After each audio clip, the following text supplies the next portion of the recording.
Kilo, tatanawin ko tong utang na loob. Wala nga naman.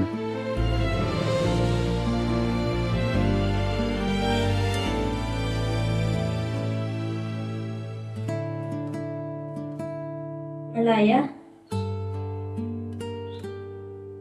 Gusto ng anak ko. Ito yun. Gising ka na pala. Anong kailangan mo? Gusto si Malaya? Hindi siya pinayagan ng kanyang direct. Direk? Si Malaya kasi, gumaganap sa series ng Gretchen sa entertainment. Todo kayod ang anak mo para mabayaran ng bills mo sa ospital. Ano ba nangyari sa akin? Huwag mo muna kaisipin yun. Ang mahalaga, magpagaling ka.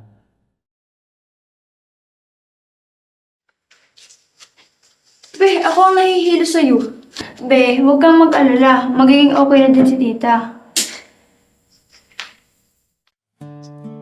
Malaki ang pagkukulang ko kay Malaya. Noong lumalaki siya. Hindi ako nagpapakita ng pagmamahal. Kasi, itatakot akong mawala siya. Bakit ka natatakot? Unang nawala sa akin si Danilo. Ang una kong minahal. Matagal ko tong dinamdam. Kaya nahirapan akong mahalin si Alfredo. Ang lalaki pinagkasundo sa akin ng aking mga magulang.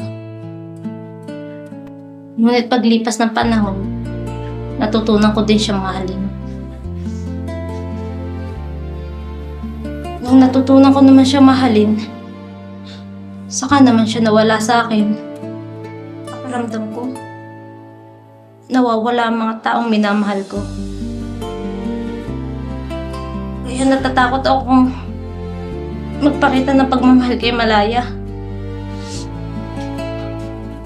Pero mahal na mahal ko ang anak kong si Malaya.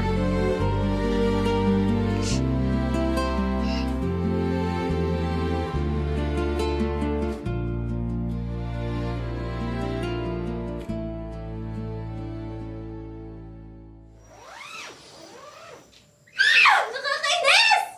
Mainis lagi na lang.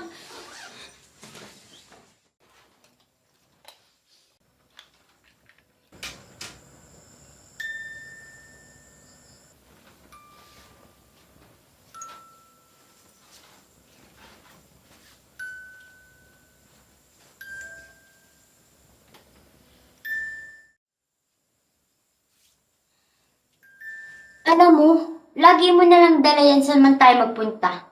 Sino ba nagbigay sa'yo niyan?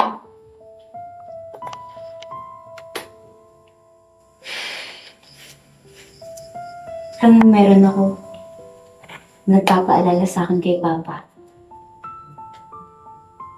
Nung pinanganak pa lang ako,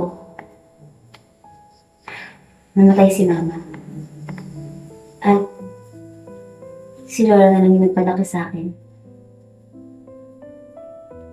Ay, ang music box na to, yung identity ni Papa, kasi hindi ko naman siya nakilala.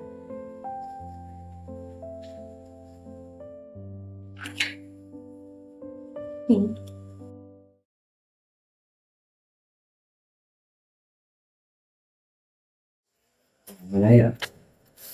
Kung kailangan mo na kausap, nandito lang ako. Handa akong makinig.